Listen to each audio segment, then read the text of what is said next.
And good evening, everyone.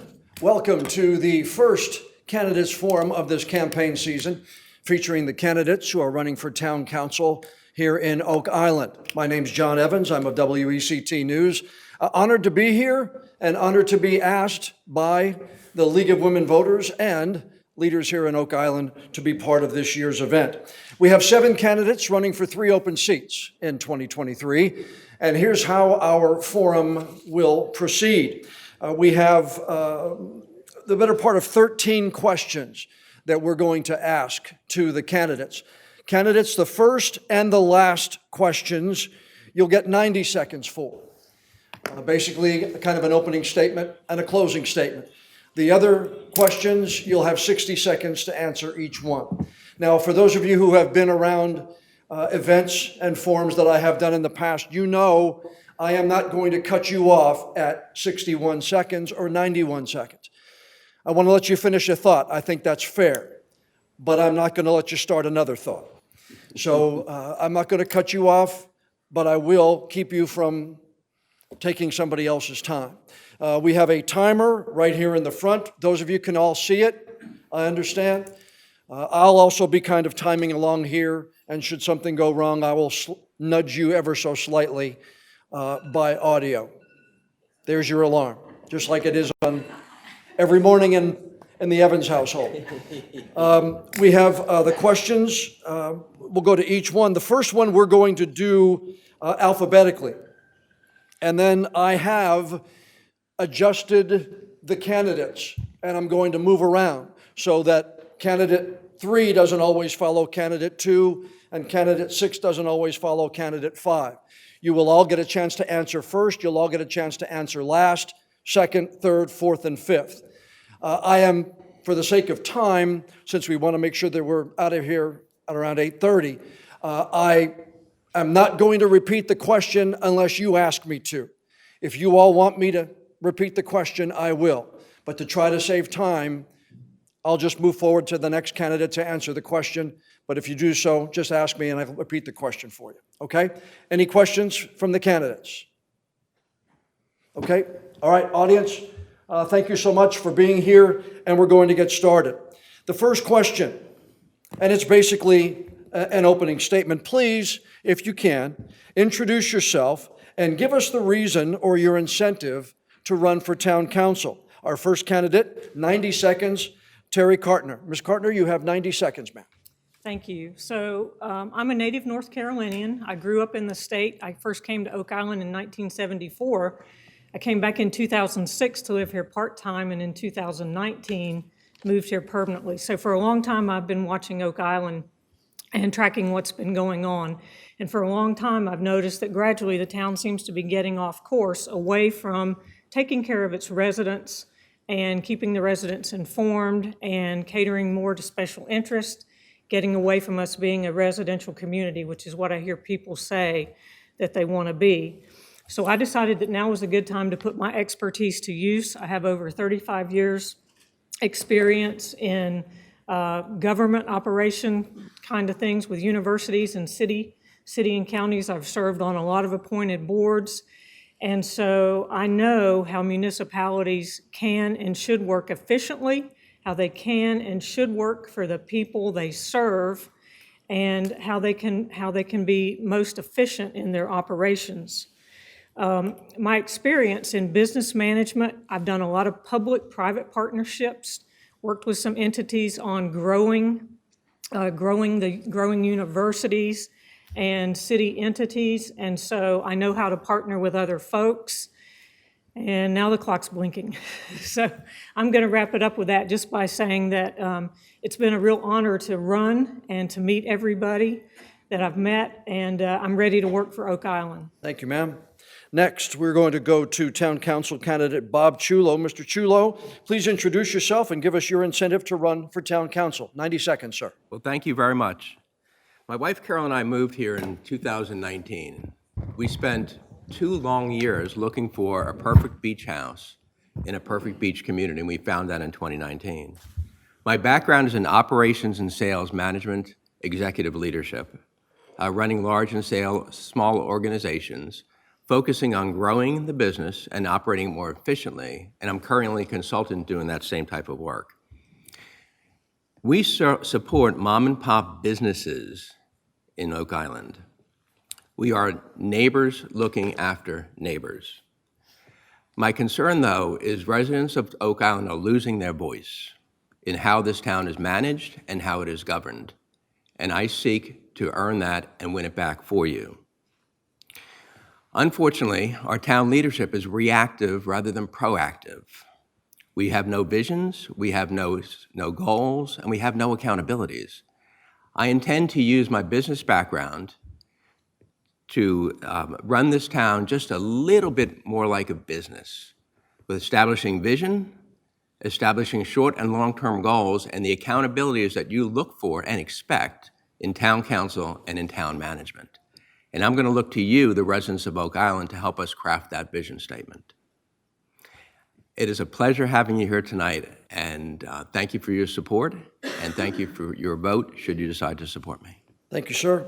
Next, we will go to Town Council candidate Bill Kraft. Mr. Kraft, please introduce yourself, give us your incentive and the reasoning to run for Town Council. 90 seconds, sir. My name is Bill Kraft. I'm the incumbent on the Oak Island Town Council. You folks know me. You know my heart. I practice law. I negotiated billion-dollar international contracts. 2 years ago, the people of Oak Island was facing a $8,000 or $4,000 sand assessment. I said there has to be a better way. We need to do due diligence. We need to do research. There has to be a better way. The Kraft-Martin model was a better way. There was not a sand assessment. I kept my promise. Paid parking came up. My entire agenda was what is in the best interest of the people of Oak Island. I held my ground. I didn't waver. I fought for the people of Oak Island. When it comes back up in January, what we're doing going forward, I'm going to fight for the people of Oak Island. I put in the budget for a new rec center. We have a new rec center coming. I keep my promises. Now let's talk about going forward. 78% of our streets are properly paved. That means 22% of our streets are not properly paved. I put $600,000 in the budget this past year, additionally, over the Powell bill, for street paving. In the February budget, I will put the rest of the money in there to get 100% of our streets paved. All of our citizens need to have their streets paved properly. We're paying $35 million every 5 or 6 years for groins, for sand. We need groins. I'm running out of time. I answer every email. I answer every text message. I answer every phone call I get. I'm available to the people. You know who I am. You know my heart. Thank you. Thank you, sir. Next, for an opening statement, Town Council candidate Nikki Cutler. Ms. Cutler, please introduce yourself and give us your incentive and reasoning to run for council. 90 seconds, ma'am. My name is Nikki Cutler. I live at 1124 East Beach Drive. I've been a permanent resident of Oak Island for 18 years. I own 2 businesses on Oak Island. I am an alumni of Cape Fear Community College. Currently, I am a student at UNCW, and I am back at Cape Fear going through their nuclear engineering program.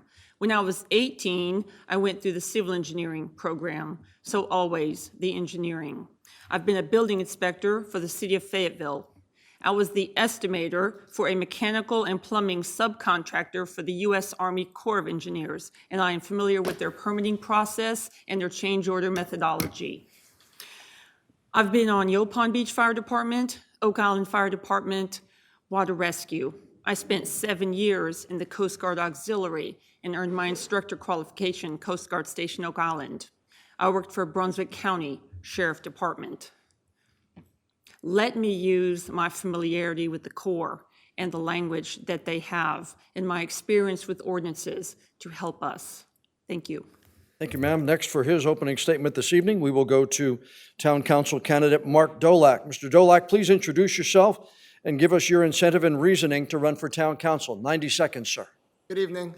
First of all, I would like to thank the League of Women's for hosting us, for Mr. Evans moderating. We always watch you on TV every evening, and for all of you guys for showing up. My name is Mark Dolak. My wife, Caitlin, and I and our 2 golden retrievers live here on Oak Island, and we are fortunate enough and blessed enough to be able to call Oak Island home. I am running because we are invested in this community. We are the future of this community, and what we do today in these next few years will affect us 5, 10, 15, 20 years down the road, and I want to be a part of that. We need a fresh perspective. We need a fresh set of eyes. We need an enthusiastic member of the community to be part of the town council. And we need someone that is proactive instead of reactive in their decision-making.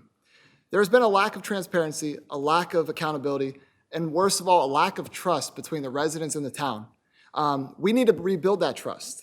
Many of the people I spoke with recently have said that they feel like they have no voice. Well, I want to be that voice for all the residents, not just a few, but every single resident. This fall, we're not just voting for one council member, we're voting for 3. And when you go vote and cast your vote this fall, think about who will work well together as a team. I vow that I will work together as a team for you, the citizens of Oak Island. Thank you. Thank you, sir. Next, for his opening statement, we will go to Town Council candidate Darrell Gilbert. Mr. Gilbert, please introduce yourself. Give us your incentive to run for Town Council. You have 90 seconds, sir. Good evening. Thank you, and thank you, the League of Women Voters. Thank you guys for spending this evening with us. You didn't have to. And I also thank my fellow candidates who are also raising your hands and your hearts to serve the town, and I appreciate that very much. For those who don't know me, my name is Darrell Gilbert. I'm married to this angel here, Patricia Gilbert, and we have 2 wonderful children, Mary Catherine and Peyton. We've owned here for 8 years, and we've been here almost 6 years as residents. We're now actually expanding our home to be able to accommodate our children as they're entering into marriage, looking at the next generation, and we want this to be a family home for them. And so for me to be committed and to help our town get to that place where they want to be here for the next 2 generations, that's what motivates me to run and to roll up my sleeves to be a part. For those who don't know me, they probably don't know how much energy I have. They probably don't know the tenacity that I have for getting after things that need to be done. I'm not one of these people that can sit there and have problems swirl around me. I'm a very much an action-oriented person. When I wanted to go to college, I paid my way to go to undergraduate at Chapel Hill. I paid my graduate degree at Duke. And then I went on to be public accountant and work in the details of being a public accountant, chief operating officer, getting those tasks done that matter to the company and that deliver the products and results, and ultimately serving as president of a public company where I've reported to boards, not only serving on them, but reported to them. So I'll tell you more about me. Thank you very much. Thank you, sir. Next, for his opening statement this evening, Town Council candidate Randy Moffett. Mr. Moffett, please introduce yourself. Give us your incentive, your reasoning to run for council. Sir, you have 90 seconds. Thank you for hosting. Thank you to the League. Thanks to the League of Women Voters. My wife, Robin, and I moved here over 20 years ago. We've raised our family here. We have 3 kids and a rescue dog. I have 2 kids at NC State, one at South Brunswick, and Ripley, he's stays at home. He's king of the castle. I want to preserve our small town family beach. Many of you know me as a builder, and I'm proud of that.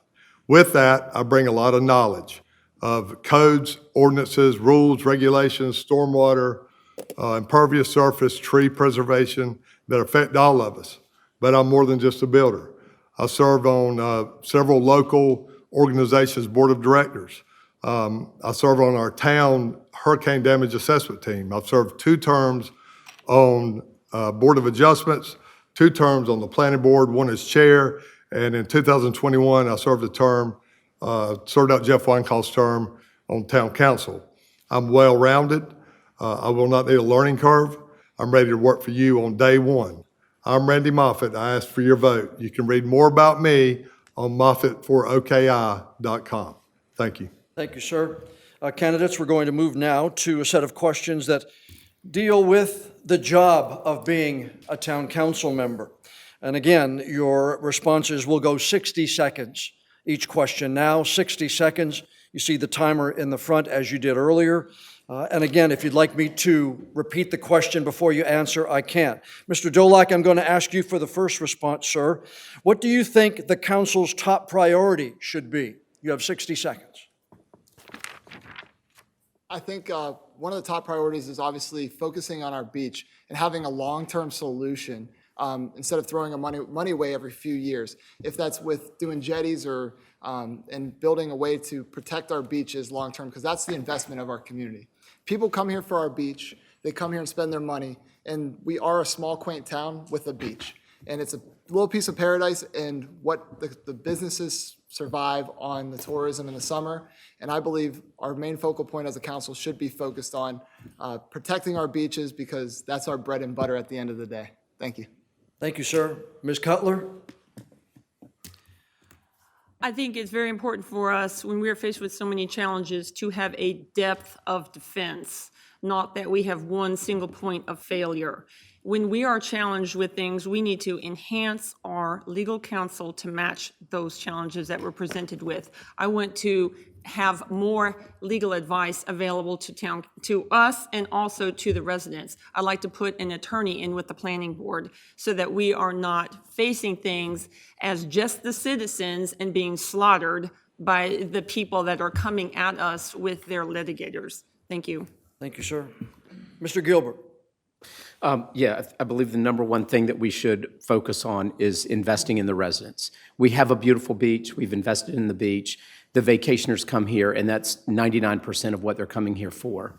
The piece that oftentimes gets overlooked is what do we need as residents? If you look at our median age, we're just over 60 years old. And so many of us, if we don't have mobility issues, we're going to be tracking with those issues as we get older. We also want young families here, and so we need to make sure that we're investing to be a resident destination for those, not just the populations that we have here today. I think a community center or a recreation center, like Bill Kraft talked about, I look at other communal spaces that bring us together. Right now, we're 8.5 miles wide, and really, other than the beach, there's nothing that sort of brings us together in a cohesive way to build the esprit de corps of a community.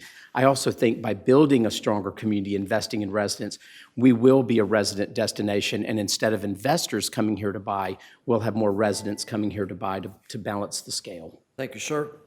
Ms. Cartner? Yes, thank you. So I think the very first thing that we have to do, the highest priority, is this town needs a vision. We need to know where we're going. We have unprecedented growth. There's not a plan for it. We need to start looking out the windshield instead of in the rearview mirror, which is what I feel like the town has been doing. In that vision, we have to include citizens, and we have to include businesses who operate here. And so we need to come together and figure out together what we want to be. One of the first things I will ask for or push for as a town council person is to change the town's charter to require a town manager to live in the limits of Oak Island. I think that's very important. We also have to get to work right away on our Unified Development Ordinance. There are lots of loopholes in our ordinances that do not protect this island. They cater to developers who want to come in and turn us into a commodity, so we quickly have to work on those. We have to get some protections in place for our trees, and I'll conclude with that. Thank you, ma'am. Mr. Kraft? Yes, sir. We're no longer a sleepy fishing town. We've been discovered. Everybody in town calls our town paradise. I feel it is paradise. But yes, we need long-range planning. Yes, we need a vision.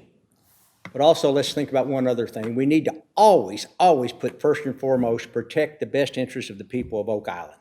The people of Oak Island pay the sand tax, the dozier tax, the fire tax. They keep our infrastructure going. The people of Oak Island, when we start thinking about a tax here or a situation there, is what is in the best interest of the people of Oak Island, first and foremost. Secondly, what I want to say is vision, planning, manage growth, but let's get trust back on all avenues, from the town council on down, from the planning board on down, from the town manager on down, from the citizens on up. Let's get trust back into Oak Island. This is paradise. Thank you, sir. Mr. Moffett? Yes, top priority, protect our citizens at all costs. That means if the beach is our economic driver, so we have to protect the beach, but we can't put that on the backs of the taxpayers in the form of sand assessments. I know that we don't have that now. We have a beach management plan in place, but it's only for 5 years. We need a terminal growing. I think that a terminal growing would be something that we could use to offset the cost of sand, and it would be a great benefit to our beach. Also, what I hear in meet and greets and out and about is road paving. Road paving should be a top priority It's still like a roller coaster on several of these roads around here, about 20%. And I hear it all across the board, even when someone's bringing up growth or something else, it always goes back to road paving. So I think that should be really high on our priority list. And then we should talk about growth, and we need to revise and modify and adjust the UDO and the table of uses. Thank you, sir. Mr. Chulo. I think the first priority is we've got to hear from you. We have stopped listening to the residents of Oak Island. So my first priority is to bring back community engagement or town hall meetings. So heck, you know what? We're going to hang out at Middleton Park every other month. We'll have bi-monthly meetings. You bring a cooler, you bring your chair, and hang out. You got 2 hours, and you're going to ask questions. And you know what? You're going to get answers. Right now, the forum we have in town council or planning board meetings is you can make statements, but you can't ask questions, or you can ask questions, but you can't get a response. So we have stopped listening to the residents of Oak Island. Number one priority, we have to start listening. A cost-efficient beach management plan. We've got a plan that calls for every 6 years, we're going to spend $25 million. In today's dollars, 6 years from now, it's not $25 million, it's $35 million. 6 years after that, it's not $35 million, it's $50 million. We have got to get hardened structures like groins and jetties, which I researched and spoke to Ocean Isle Beach and Bald Head Island mayors. Okay. Thank you. Thank you, sir. Mr. Kraft, I'm going to ask you for the first response to the next question, sir, if I may. What ideas do you have to limit any property tax increases that may be proposed by the town council? 60 seconds, sir. I'm proud to answer this question. At our last budget meetings, we lowered our property tax. Brunswick County Board of Evaluation almost doubled everybody's cost of their house. We got as close to tax neutral as we could get. We lowered our property tax last year. Another way we can do it, everybody's talking $1.2 million in paid parking revenue. We can lower our sand tax with the revenue from the paid parking. There's no foreseeable future need to be raising our property tax. Accommodation tax is much more than we thought it would be. Sand tax is much more than we thought it would be. Our property tax has been lowered, and it should stay lowered, and it will stay lower as long as I'm on town council. That'll be my vote. Thank you, sir. Mr. Moffett? Yes, I was glad to see that the current council kept our tax rate tax neutral while the county went up. Another way that we can keep taxes low is we can provide healthy growth. So as we continue to grow and we're going to build out this island, then we'll have more property taxes will be coming in. We can also take some of our paid parking money and apply it to the general fund, and that would alleviate some taxes on our citizens as well. Thank you. Thank you, sir. Mr. Dolak? Yes, so one thing I was always raised when I was growing up was two things are certain in life: death and taxes. No one likes paying taxes. I hate paying it every year, and I don't want to raise taxes. Like Mr. Kraft said, if we use the funds from the paid parking to go back into the beaches as well as to lower the taxes for the residents, that's one of the best ideas we have. I always thought about the Dosher tax. I knew that bond was going out. It looks like they're already moving forward with it. I don't want to pay, as everybody else here, we all have to pay taxes. That's one thing I hope we never have to raise. And obviously using money from the parking, paid parking, would definitely help alleviate that. Thank you. Thank you, sir. Mr. Chulo, your response, sir? With an undergraduate degree in business and a graduate degree in business administration, data analytics is a skill set of mine. I've attended the previous budget sessions that the town has put on, and the process is basically this is what we spent last year and this is what we'll spend next year. What I want to do is modify that to a 5-year trend analysis, and let's look at every item on a trend analysis, every budget item for revenue, every budget item for expenses. And let's look and see what's going up and what's going down. We want revenue going up, we want expenses coming down or staying level. So we need to identify trends. And when we see a trend that's out of whack, then we need to correct that. But that is a fully transparent approach. And unfortunately, we haven't yet taken that approach here in town. I applaud current town council for what they did in keeping our taxes neutral this year. Bill and team did a great job doing that. And it's a 1-year and hopefully we'll have the same experience next year. Thank you, sir. Mr. Gilbert, your response, sir. Yeah, taxes is critically important to us. We are a small town, as I said earlier. We do have an aging population that's living more on a fixed income. The conundrum we have is we're a small town and we actually do pay a small income, a small property tax. So let me give you a couple of numbers. So us personally, we paid $2,200 for Oak Island taxes this year. Brunswick County, we paid $3,900. Okay, of the $2,200 that we paid, $600 went to our sewer development fee, $300 went to the sand tax. So take the sewer development fee, which should have been paid for by Brunswick County because that's where we should have been getting our sewer. We're not. Now you're left with $1,300 is what we pay, which is actually going to the general fund of our taxes, compared to $3,900 that we pay annually to Brunswick County. Where's the sheriff department from Brunswick County supplementing our police department? Where is Brunswick County in supplementing the road issues that we have? Because they're the ones doing the construction that's bringing the visitors and taking our, depreciating those assets. We'll talk about this more as we go on. Thank you, sir. Ms. Cutler? In 1938, Mr. Ernest Middleton founded Oak Island and split the lots up into affordable sizes. He wanted his vision for Oak Island 85 years ago was an affordable working man's island. And that is still my vision. Taxes are very important to me. I'm a single person. I'm paying all of my bills. So any and everything that we can do is important to me and to the residents that live here. Thank you. Thank you, ma'am. Ms. Cartner? Thank you.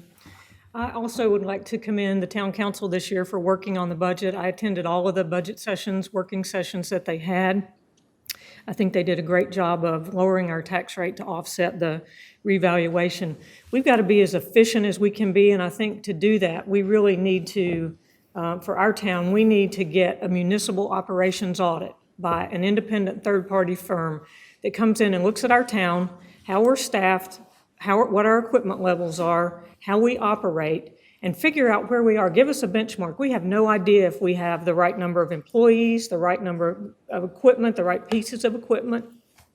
So I think we definitely have to do that. I do support using the parking funds in any way to lower the tax burden for our residents. And I also think that we need to be as proactive as we can be in seeking grants and other things to pay for special programs to keep the burden off the tax base. Thank you, ma'am. Mr. Moffitt, I'd like you to respond first to the next question, sir, if I may. You'll have 60 seconds. North Carolina statutes treat beach clubs as nonprofits, thereby avoiding local property taxes. What are your thoughts on town leaders lobbying the legislature to change this statute so ad valorem taxes can be assessed on beach clubs? I would not have a problem with going to the legislature and asking that question. I don't know the laws around ad valorem taxes for beach clubs. I know that they're not subject to taxes. I assume that Charlie Miller or someone could answer that question, but I would be for discussing that with our North Carolina congressman, maybe our Senator Bill Rabon, and see if that would be something that we could pursue. Thank you, sir. Ms. Cutler, your response, ma'am? Yes, I know that we have, at least St. James has a beach club, Rivers Bluff and Wilmington has a beach club. I guarantee you that some of these gated communities going in at the Williamson track will also have a beach club. So yes, if we can change that and get the money that we're paying, they should be paying across the board, equal. Thank you. Thank you, ma'am. Mr. Chulo, your response, sir? I would definitely support removing that, adding transparency. And you referenced St. James Beach Club. And for those who haven't seen it recently, if you take a walk down to the St. James Beach Club and you look what happened to the dunes in front of the beach club, the dunes have been eviscerated, have been removed. There's been no repercussions. It's been reported to the town. And I look at the beach patrol as they come down the beach, and if a child is playing on a dune, they come over and stop them. And somehow, this nonprofit managed to eviscerate the beach dunes in front of the St. James beach club. Not sure how it happened and not sure what the repercussions of that should be, but I think it should be pretty significant. Thank you. Thank you, sir. Ms. Kartner, 60 seconds, ma'am.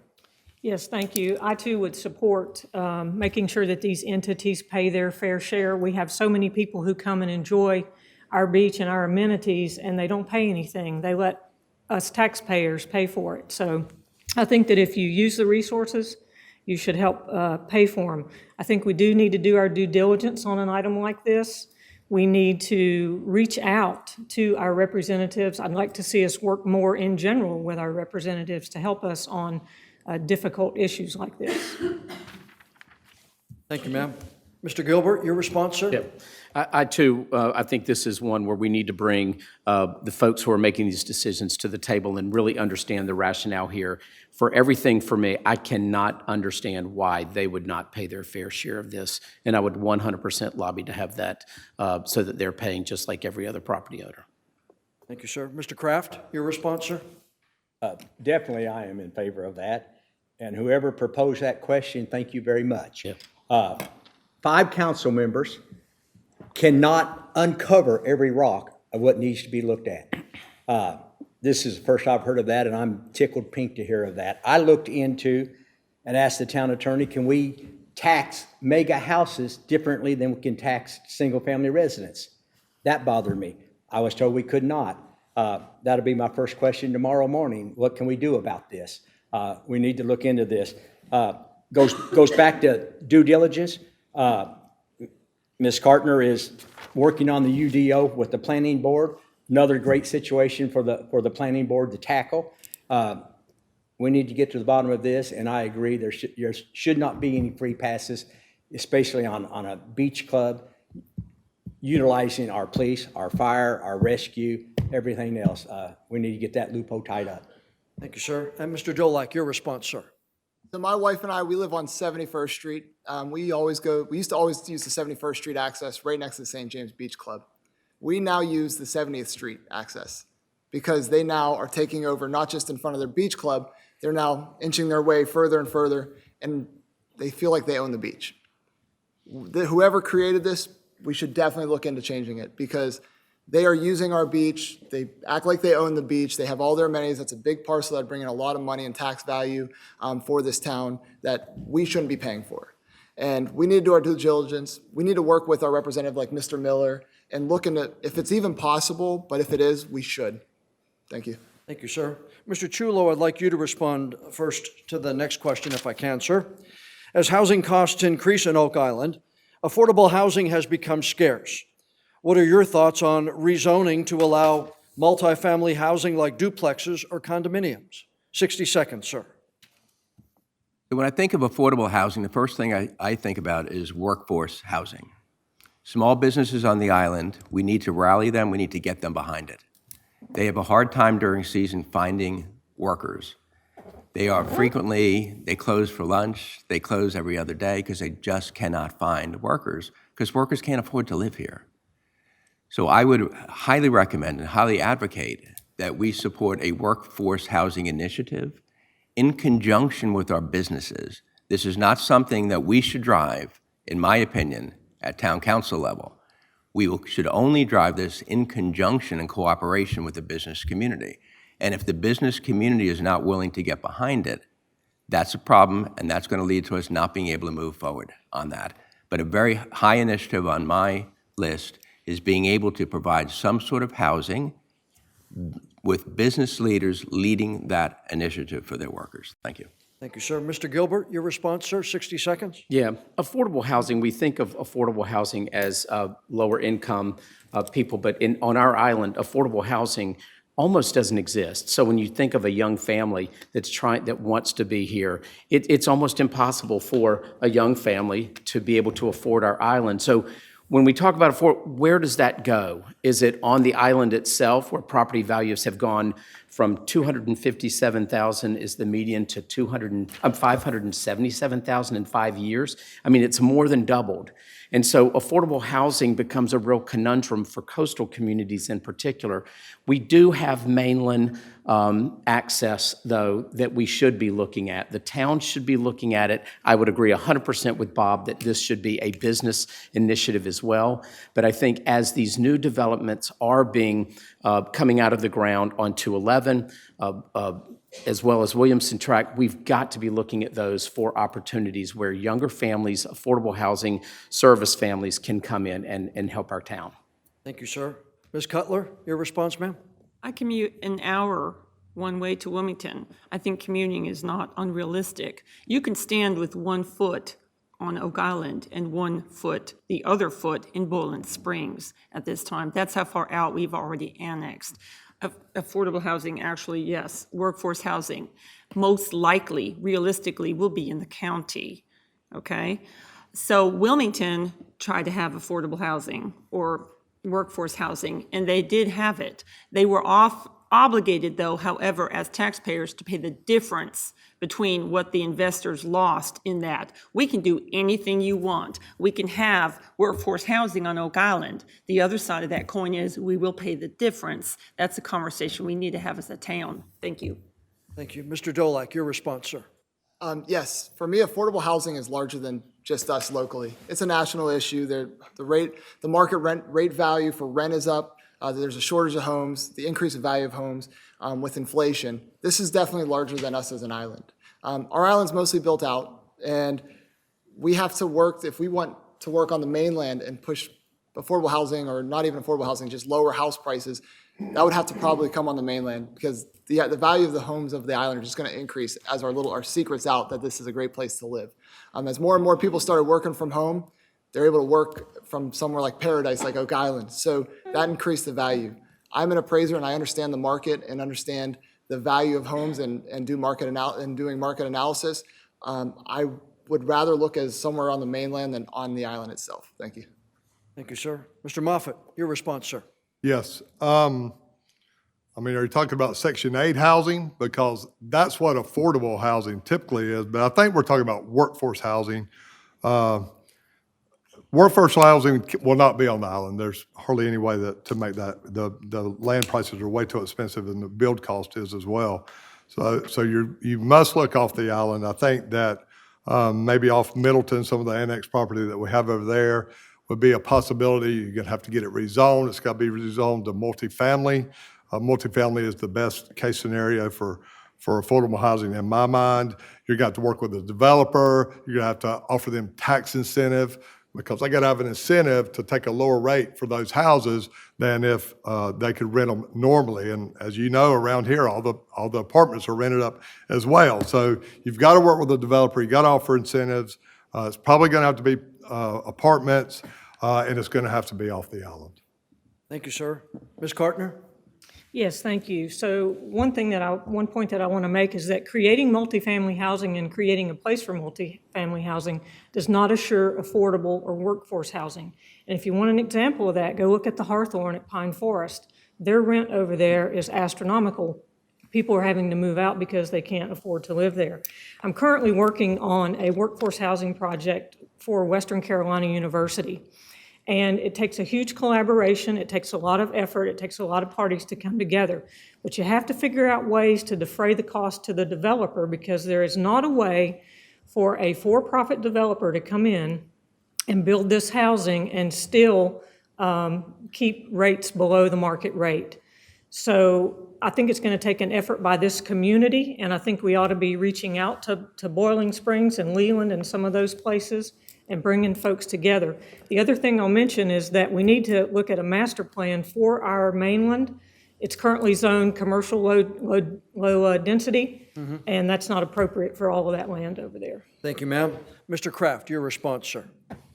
Affordable housing for everybody's a wonderful thing to think about, wonderful thing to pursue, but we have to be realistic. When we're talking affordable housing in Brunswick County, in Oak Island, it has to be off the island. If we get back to the talking table at the Williamson Tract, we could ask for amenities from the Williamson Tract people for 10 or 15 acres set aside for affordable housing.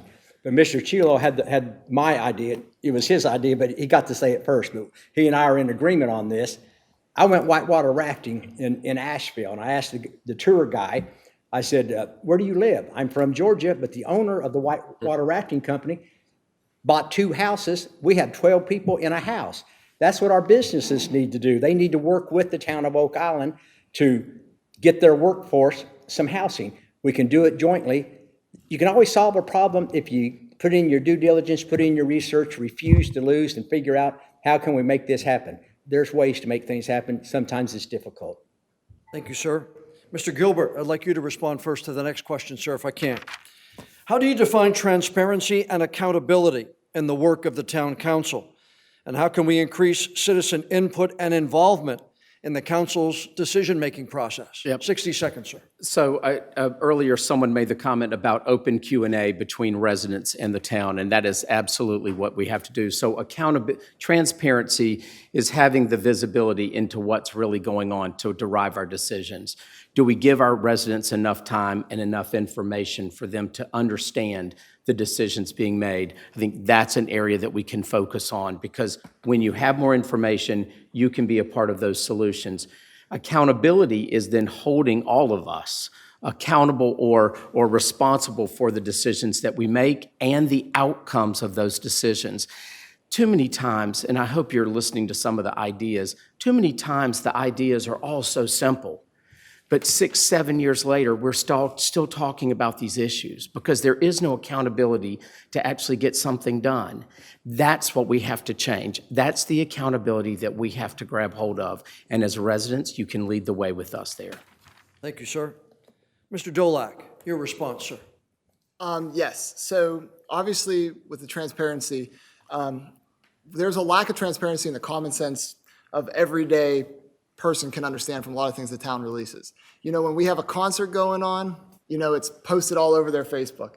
When there's an important meeting going on, you don't see it. So as many of you guys see, we're left in the dark. We need to have that seen. I know most people use Facebook. I'm new to it, but you know, I'm getting better at it. And obviously that's how a lot of stuff that we learn on our town. Maybe we have a social media director here at the town to be able to put this stuff out for the residents to understand. For the accountability, obviously, it's holding us, if we're elected, to our word. And a lot of the times, we aren't held to our word. We say one thing, we do a different thing. And when you do a different thing, it's kind of just, no one cares. Like, it's the same old council, that's what they always do.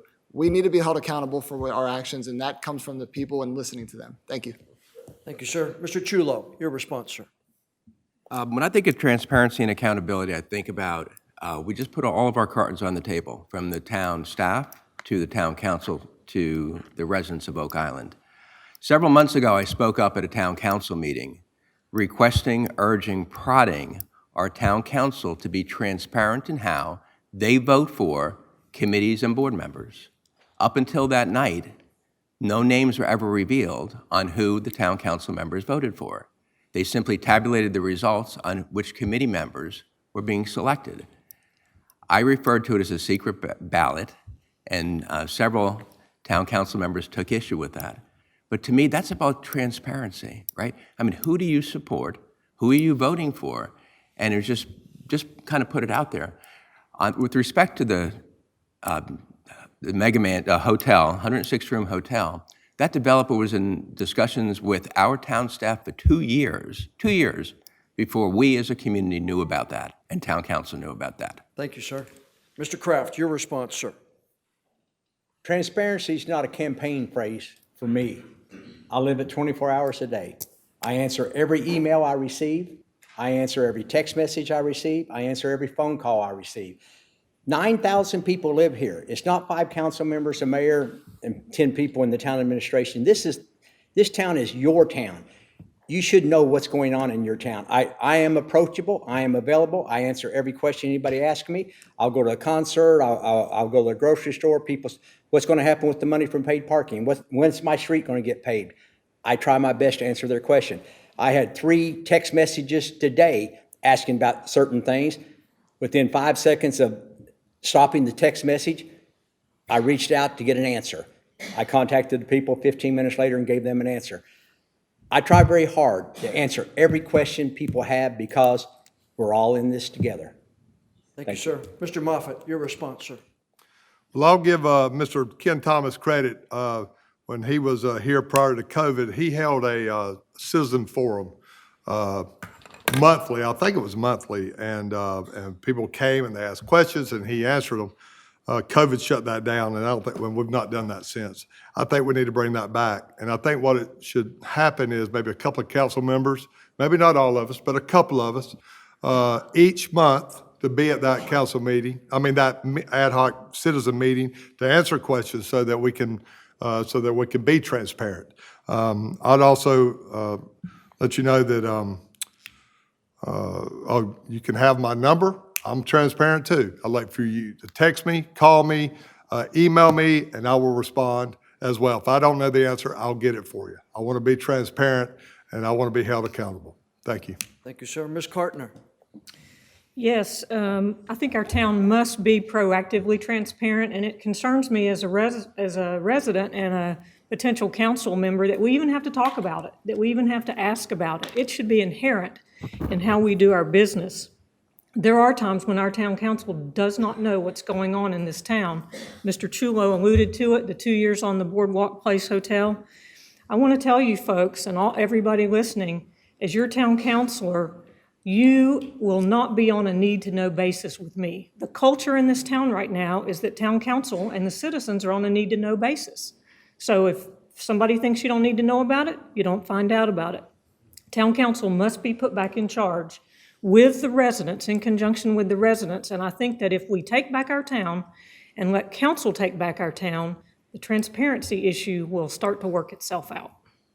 Thank you, ma'am. Ms. Cutler, your response, ma'am. We've had town hall style meetings before. Jeff Weinkoff initiated that, if you remember back. They kind of stopped it after a while because people started not coming. But we can do that again. Let's do that and let's see how that goes. I'm for that. As far as having anything privately, we used to have a concerned citizens group meeting. Legally, no more than 2 of the council members can be at any meeting at the same time because of quorum regulations. So if we're going to have those things, and I think we should, we need to separate how we're going to go to those things. We cannot be more than 2 at any private meeting due to the law. Thank you. Thank you, ma'am. Ms. Cutler, I'm going to ask you to respond first to the next question if I can.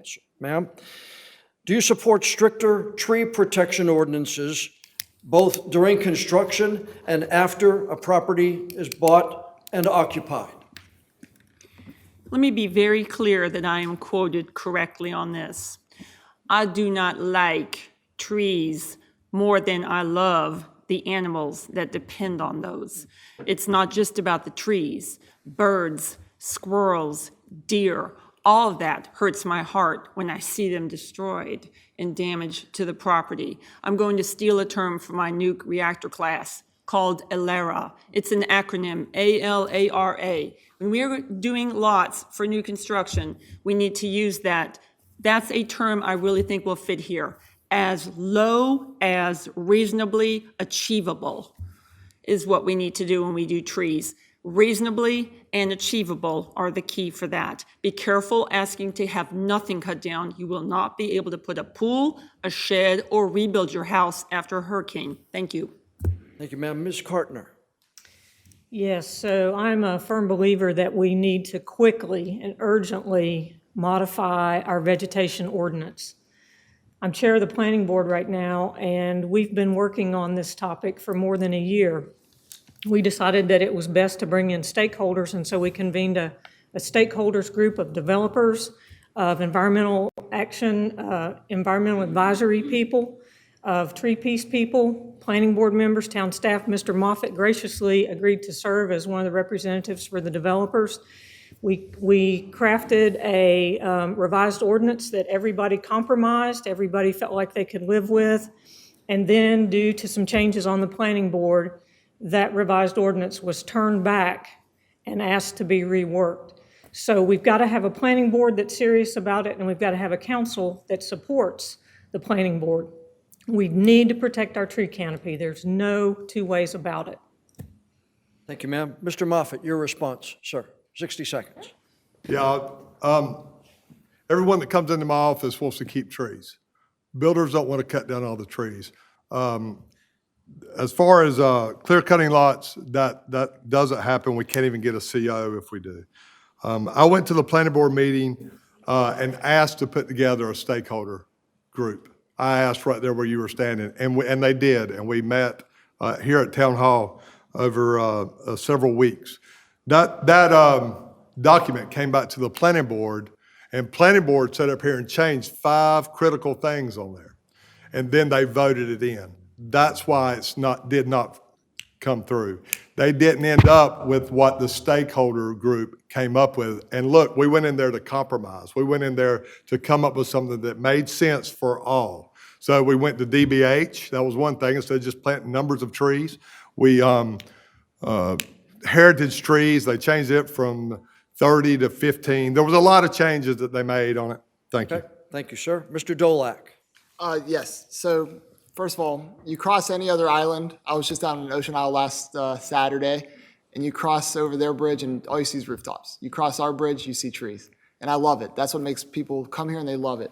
Obviously, there's a fine line between property rights and of people that can build on their lots and also keeping trees. Sometimes the trees in a bad spot, sometimes they're on the edge, you can keep them. I'm all for it. I have beautiful live oaks on my property. You know, I put bird feeders on them and I watch them while I work.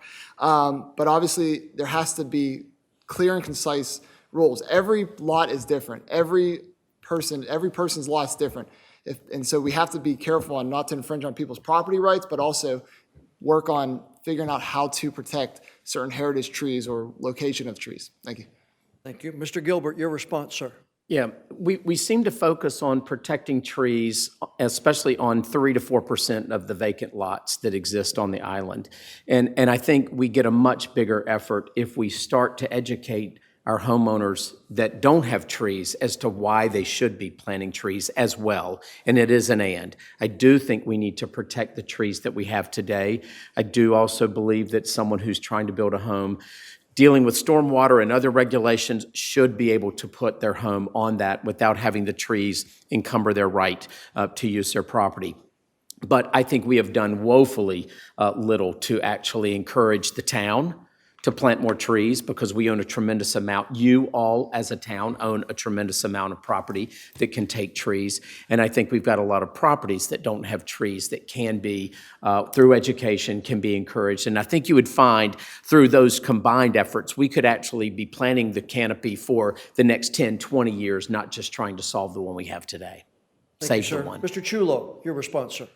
I too would bifurcate that question. First, with respect to builders, there are builders on the island that are clear-cut lots, period. They clear-cut lots, and then they plant 10 or 11 trees after the fact to get their CO. Other builders move the building envelope around, and they shift the driveway from the left side to the right side, and they're willing to work with heritage trees. With respect to residents of the island, it's all about education. I agree with Mr. Gilbert. But we have to educate residents the importance of the tree canopy for our health, for our welfare, and especially for our safety. For our safety in the effect of a significant hurricane or a wind event, the more trees we have, the better off we're going to be. Other barrier islands would welcome an opportunity to have our tree canopy, and they wish they could do something, they could have what we have. I think we should strengthen what we have and continue to grow our tree canopy. Thank you. Thank you, sir. Mr. Kraft, your response, sir. I'm in favor of tree protection. I'm also in favor of common sense. I always use the phrase due diligence, research. We have paid a company to do a study on our tree canopy and bring that back to us in August, bring it back to us in September. I think now we're going to see it in November. Those are the experts. I want to hear what they have to say. Common sense. If there's 4 trees on the left side of a lot and the blueprints say put the driveway on the left side, common sense. Put the driveway on the right side. Keep those trees. I don't want to cut down a 30-inch tree and then allow somebody, because on paper it looks good, to plant 5 or 6 little 2-inch trees. Save that 30-inch tree. Common sense, education, do what you're supposed to do. Ad hoc committees, get the people together, let them talk, let's listen to the people, and let's use our heads. Thank you, sir. Ms. Cartner, I would like to ask you to respond first to the next question, ma'am. The current Unified Development Ordinance allows single-family dwellings as large as 5,000 square feet and shopping centers with less than 30,000 square feet on the island. Do you favor reducing these square footage limits and any other zoning restrictions to prevent large retailers or large vacation rentals from increasing their presence on the island? I absolutely do. We've been talking about mega houses on this island for a while now. Those houses that are 10 to 12, I'm not going to call them bedrooms. They're not bedrooms, they're sleeping rooms, and they have just as many bathrooms. Those are problematic for our island. Council had an opportunity this last year to put a limit on the size of houses, and it didn't happen. I think we need to revisit that and look at it again. I believe that things like the massive shopping centers that are 30,000 square feet, those are just not size appropriate to our community and the family feel of small and local businesses on Oak Island. We do have property on the mainland, but again, like I said, we need to have a master plan and figure out where the best places are to put those kind of businesses that want to come here. Absolutely no to the mega houses. Thank you, ma'am. Mr. Kraft, your response, sir. 5,000 square feet. The UDO says for 4,000 square feet. If you want to go to 5,000 square feet, you have to get a special use permit. The planning board director said that the council voted against that. That was a 3-2 vote. I was not in favor. Can we clarify the former planning board person, not me? Stop my clock. Planning board came up with 3,000 square feet, maximum for the town. That's ludicrous. I came up with the common sense approach. Let's do 4,000 square feet, no special use permits. It got voted down 3-2. I have told people that if two people that look at life the way I look at life get put on the town council, if I get put on the town council, we'll bring it back. 4,000 square feet is tall enough. No special use permits going forward. Thank you, sir. Mr. Moffett, your response, sir. Yes, so as Bill said, it's only the 4,000 square feet. You must submit a special use permit to increase it to 5,000. There's been 2 that have done that. Both of them have been turned down. In my opinion, that's, again, property rights. Designing a house is a person's right. I don't know how we can dictate the size of the house lower than 4,000 square feet. What's good for one may not be good for another.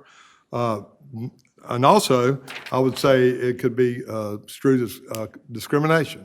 But that being said, I don't even know how many lots are available left that you could build something even up to 4,000 square feet. It's just not that many. I mean, when Mr. Middleton put the boundaries on this island, 50 by 120, 55 by 120, it doesn't leave a lot of room. You have to put stormwater in, you have to do impervious surface. Thank you. Thank you. Ms. Cutler, your response, ma'am. We've been there and done that years ago with the 5,000 square feet. If you were here, you know that. We want to revisit it? Fine, we can do that. It seems like a calculated distraction. What's our real problem, because there are so few houses really that this is going to apply to. We don't have that many lots left.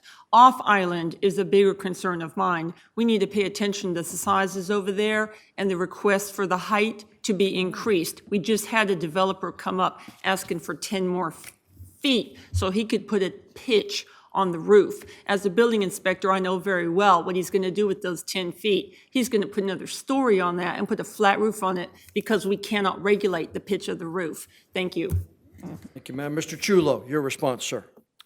I too agree that 4,000 square feet is what I'm hearing from the hundreds of residents that I've met with and spoken with on the island without a special use permit. We currently have 61 homes on the island that are more than 4,000 feet. We have 40 homes that are over 5,000 square feet.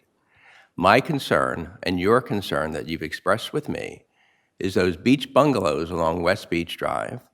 If a developer comes in, buys 2 of those beach bungalows, all of a sudden, a 6,000 square foot home with our current ordinance can go in, and we can't say no because of the current ordinance and the special use permit, which has tripped us up time and time again. So if we go to a flat 4,000 square feet, no special use permit, For residential homes, I would vote for that tomorrow. For commercial development, I agree with Ms. Kartner. 30,000 is too big for our community. It doesn't fit with the fabric and the culture of who we are, who we stand for, and why we moved to Oak Island in the first place. Thank you. Mr. Gilbert, your response, sir. I couldn't say anything more than what's been said here. 4,000, it is almost impossible to build a 4,000 square foot home when you look at the setbacks.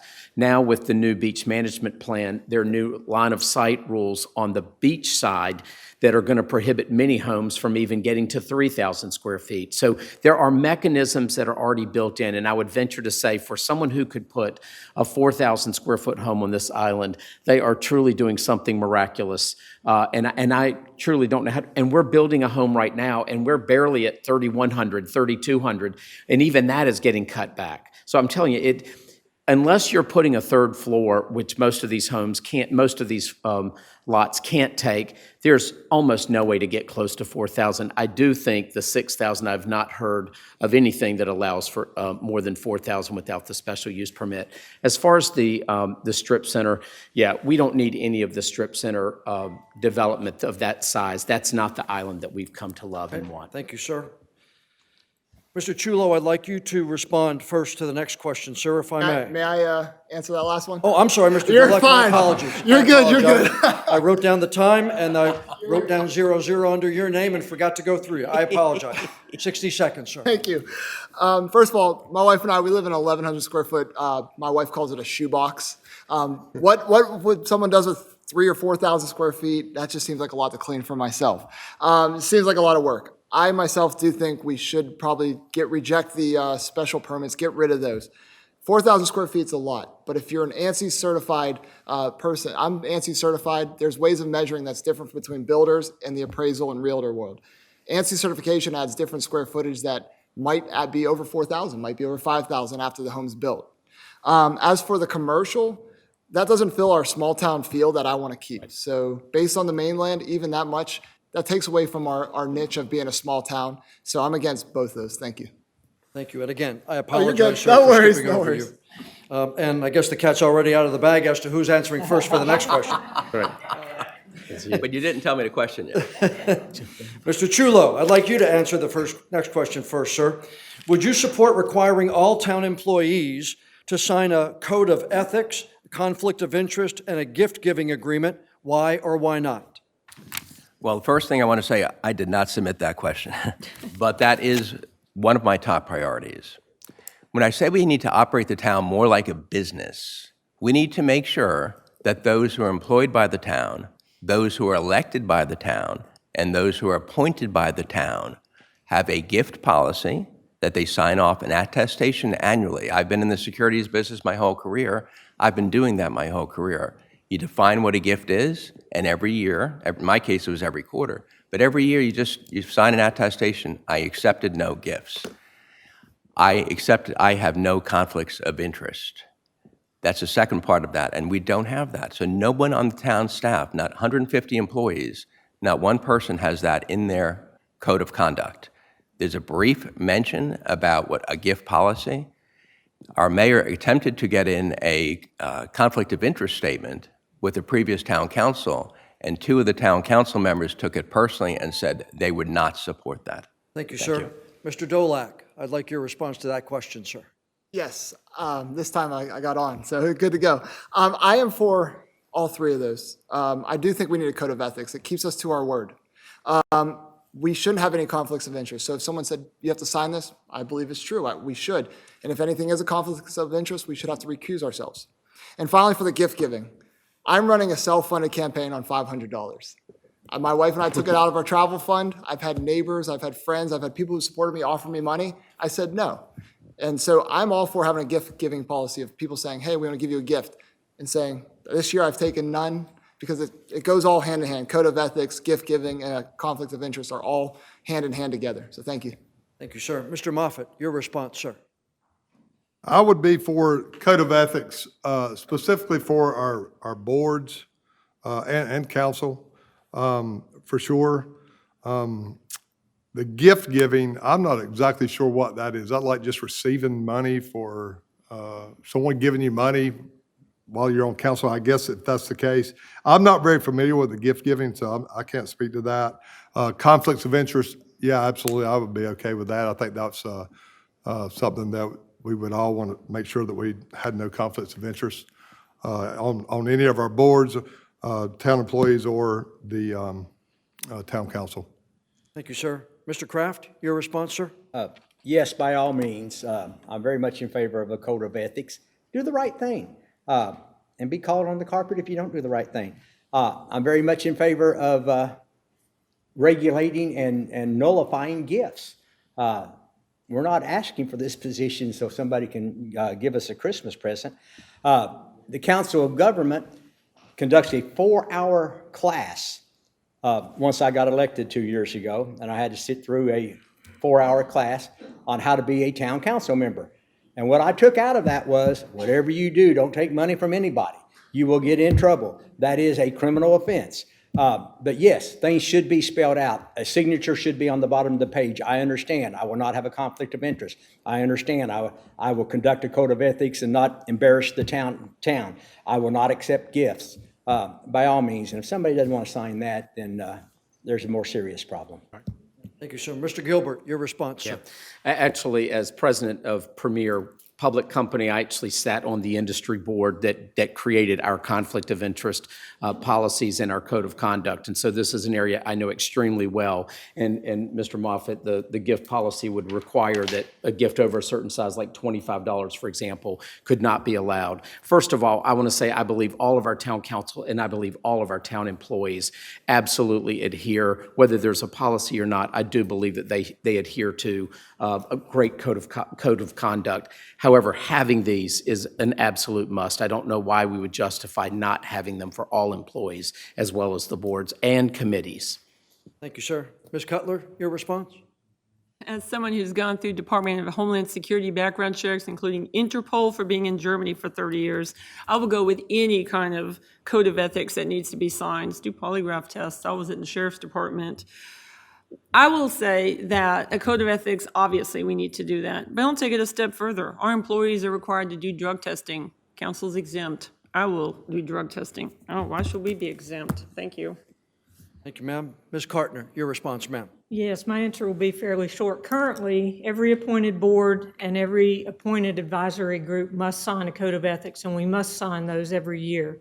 So the fact that town employees don't have to sign them, I think, is something that we need to put that measure in place, as well as the other policies dealing with gifts and the conflict of interest. Thank you, ma'am. Mr. Moffett, I would like to get your response to the next question, sir, if I can. Would you support altering the town charter to change the current responsibilities of the town manager? And if so, what should they be? I accept the charter as it's currently written, but that being said, I am open for that discussion, to discuss how the town charter should be. I think there's some legal regulations around changing the town charter, and I don't know what all is involved with it. So I would be open to the discussion, but currently I accept the town charter as written. Thank you, sir. Ms. Cutler, your response, ma'am.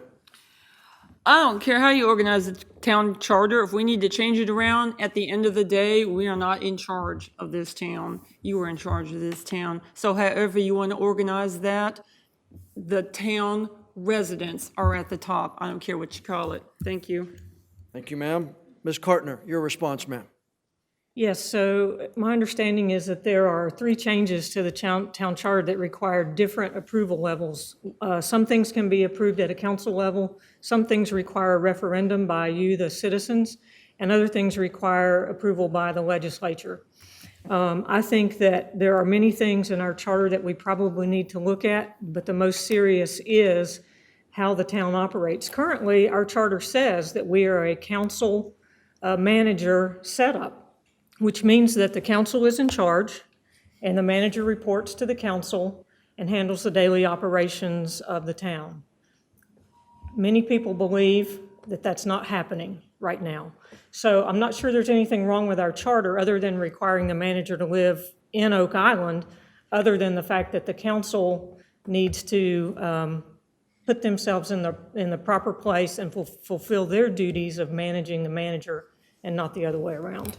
Thank you, ma'am. Mr. Gilbert, your response, sir. I would agree with Ms. Cartner. I think that the town manager, under our current charter, the town manager is the lead of the town and reports to the town council. All other employees in the charter actually report to the town manager. I think the issue that many have is that there is no transparency from the town council into those employees that actually report to the town manager. And so I think more transparency should be built into the charter so that actually not just the town manager, but other levels of the town should absolutely report to the board and have more visibility to the residents. As far as the town manager living here, I am highly supportive of the town manager and town officials living here. I do believe that we have to evaluate, are we willing to pay a salary for someone who is going to come here and buy a home that is $700,000 or $800,000 or $900,000 when that may be unaffordable for them without a large bump in their salary. So I do think we've got to balance having people live in our town with the cost of actually recruiting and hiring those people. Thank you, sir. Mr. Kraft, your response, sir. Let me clarify, there's two types of charters in North Carolina: mayor-led, town council-led, or town manager-led, town council-led. We are town manager-led, which means the town council can hire or fire the town manager. Other than that, the town manager gives a person a day off, decides when to cut the grass, makes all the decision, has personnel issues, doesn't have to report to the council. When those types of situations arise, can spend $20,000 or $30,000 without coming to the council. That is how our charter is set up.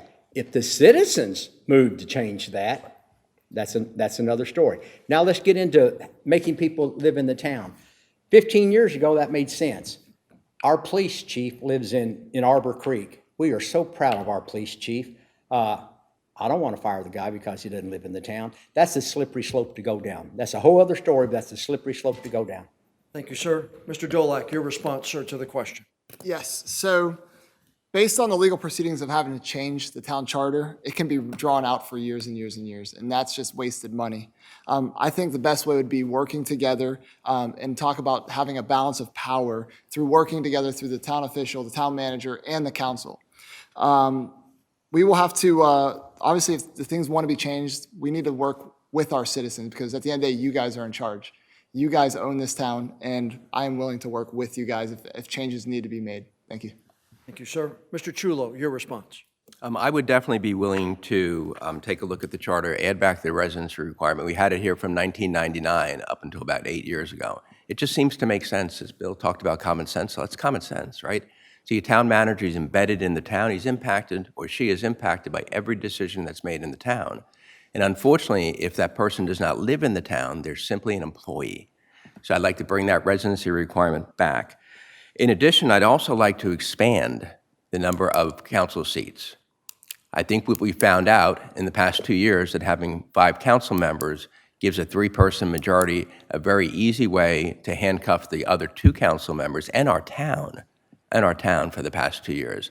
I'd like to increase it to 7 seats. We got to get ahead of the Williamson Tract. We got to get ahead of Pine Forest. We've got 12,000 to 15,000 homes coming in. We're going to have more homes off island, new homes, than we have right now between on island and the mainland. We got to get ahead of it and make sure that we have equal representation and districting for all. Thank you, sir. Ladies and gentlemen, we have gone through the questions that the committee came up with for this evening's forum. Now we're going to go to the final responses. And again, in these final comments, you'll have 90 seconds. Please include any additional issues you consider to be important to the town of Oak Island right now, how you would address them, and how you would serve as a member of Oak Island Town Council.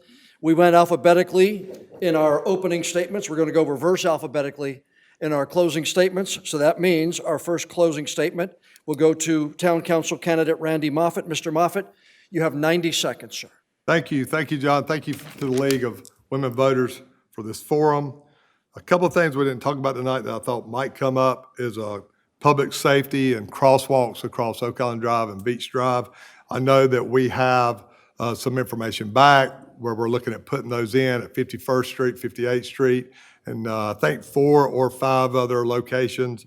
I'm not sure if those are going to require stoplights or not, but we are going to have the opportunity to have some crosswalks there. Also on Beach Drive, we're going to have crosswalks down there too, from West End all the way up to Yopon. We already have them at the end of Barbie and a couple of places there. Paid parking didn't come up, but we made about $1.2 million. I think we should put about half of that toward our sand, maybe reduce our sand tax on our residents. And I think we should, at least for the near term, maybe look at putting some of that into the general fund that we can take back out for the road paving so that we can get our streets back up to normal. I'd like to also say that we are a Tree City USA. Tree City USA requirements are trees on town-owned property. Many residents don't realize that we're Tree City USA. That doesn't mean we shouldn't plant trees on private property. It just means that we are Tree City USA, and I don't think many people recognize that. I was flashing. So my name's Randy Moffitt. I ask for your vote. You can see more about me at moffitt4oki.com. Thank you. Okay, thank you, sir. Next, for our closing statement this evening, we will go to Town Council candidate Darrell Gilbert. Mr. Gilbert, you have 90 seconds, sir. Yes. First of all, there have been some great points raised tonight, and I hope that you're listening to all of them. But I want to say something. There's no way with the low tax base that we can do all of the things that we're talking about. I mean, there's just no way. And they're great talking points. But what I would ask you to really think about is, who is the complement of members up here that will actually get things done for this town? That is the piece that I urge you to think about. How do we deal with public safety when all we can hire are 4 police officers on any given shift to patrol this island from east to west? And look at how thick the eastern part of the island is. How do we deal with safety in terms of the street lights? Because many of our streets are dark. The paved roads that we need.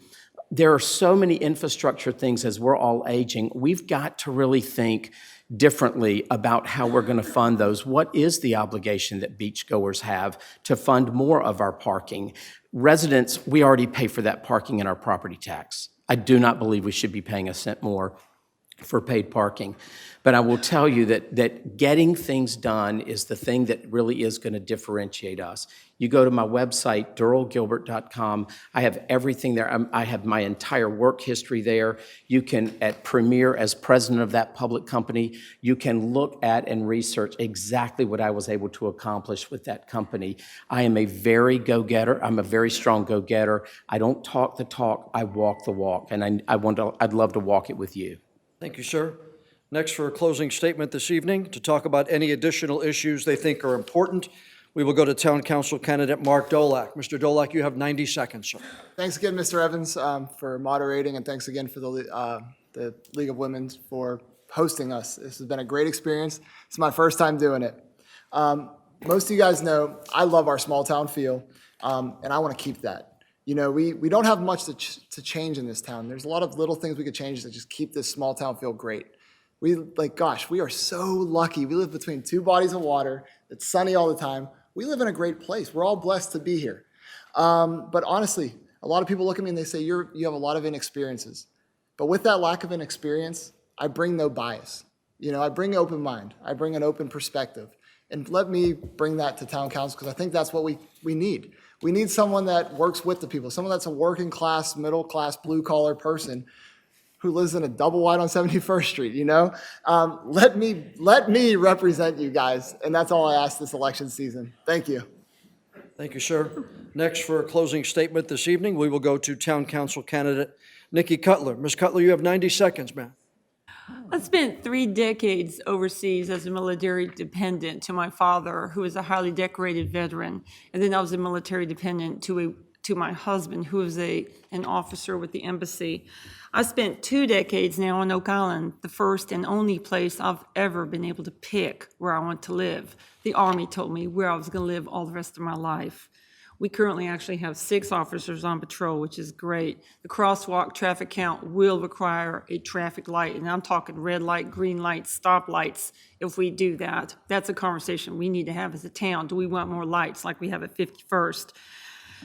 The paid parking targeted audience was day trippers. Golf carts aren't coming across the bridge. Golf carts shouldn't pay anything. Residents shouldn't pay anything. Let the day trippers truly make those payments. Thank you. Thank you, ma'am.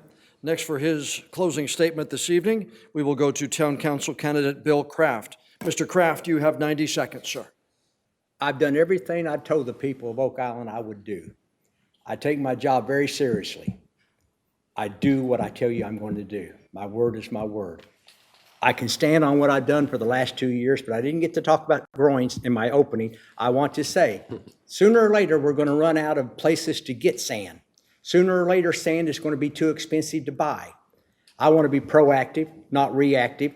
I've already contacted our engineers, asked Moffitt and Nichols to give me a cost analysis, give me a study on how Oak Island can get one of the 2 remaining groins that have been commissioned by the state of North Carolina. We're going to get our work done. Again, I take my work very seriously. I want to say there's 6 people running also tonight. Terry's my friend, Bob's my friend, Nikki's my friend, Mark's my friend, Durrell's my friend, Randy's my friend. 7 people up here. I'm asking you, vote for Bill Kraft. Then I'm asking you, thank you, if you do vote for Bill Kraft, to figure out 2 people that you think would be best for the town of Oak Island. We have more work to do. We've done a lot in the last 2 years. We've peeled back a lot of layers of onions. We've accomplished a lot. We did not kick the can down the road. We addressed the CRC line. We addressed paid parking. Everything that came up, we didn't kick the can down the road. We addressed it. Now find us 2 more people, if you do believe in me, and let's get more work done. Thank you for your time. Thank you for being here. This has been fun, but nerve-wracking. Thank you. Honestly. I've tried to make it as painless as I can. Next, for his closing statement this evening, we will go to Town Council candidate Bob Chulo. Mr. Chulo, you have 90 seconds, sir. You know, just with the large crowd that we have here, and imagine the number of people that are listening in online, it just shows the love and care that all of you have for our community, and the same love and care which all of us as candidates have for our community. We need slight tweaks and a little bit of course correction. We don't need big changes. We don't need to blow up anything, but we do need some slight tweaks and course correction. We need to run this town just a little bit more like a business, not like a bureaucratic business, but a little bit more like a business. Visions, short and long-term goals, and accountabilities that you expect in town council and your town manager. We need to stop running the business we need to stop running the town the way we've been running it as of late. We run it in a haphazard, unplanned way. We need a vision. We have got to put a plan together. Because you know what, 4 years from now, if we don't make that change in next month, then we're going to be right back to the table here and where we are right now. So the clock is ticking on our trees, the clock is ticking on our ordinances, and it's time for us to get serious and to take action in November and put a couple of like-minded candidates in town council. Preserve our small-town vision, why we moved here, right? Small-town vision values a love for this small community. We need to preserve it and not put that aside. So I would thank you for your support. If you like what you've heard, Bob Chulo for Oak Island. You're not going to be able to spell my last name, but trust me, that's what it is. Thank you, sir. Next, for her closing statement this evening, to talk about any additional issues you think are important to the campaign, Town Council candidate Terry Cartner. Ms. Cartner, you have 90 seconds, ma'am. Thank you, sir. So if you've been to any of my meet and greets, you know that I can talk for hours about things that we need to work on in Oak Island. I'll spare keeping you here, and I only have my 90 seconds. I've spent the better part of the last year talking to residents, meeting so many new people, and just listening to what you have to say. I thought, I think I can bring skills to town council. Let me see if I hear concerns that resonate with me and that I can form a platform around.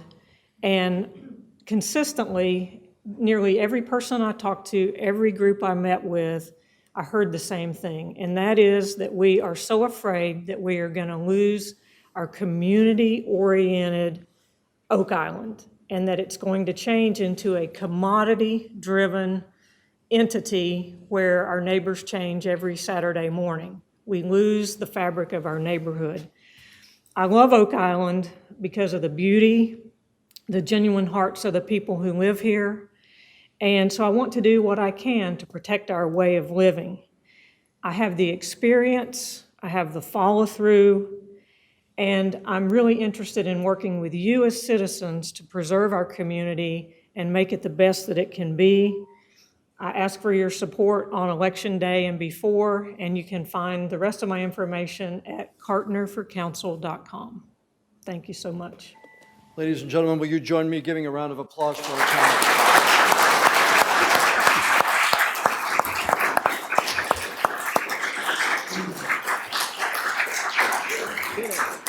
Thank you to each and every one of you for once again signing up and taking that step toward wanting to lead and improve Oak Island.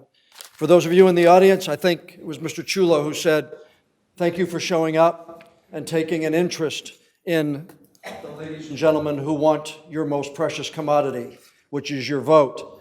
Once again, those of you watching at home, we appreciate you joining us and tuning in to learn more about these candidates. Don't forget, early voting in the election start 2 weeks from today. That's October the 19th, and Election Day is Tuesday, November the 7th. I'm John Evans of WECT News. Thank you, Barbara, and everybody with the League of Women Voters. Good night, everybody.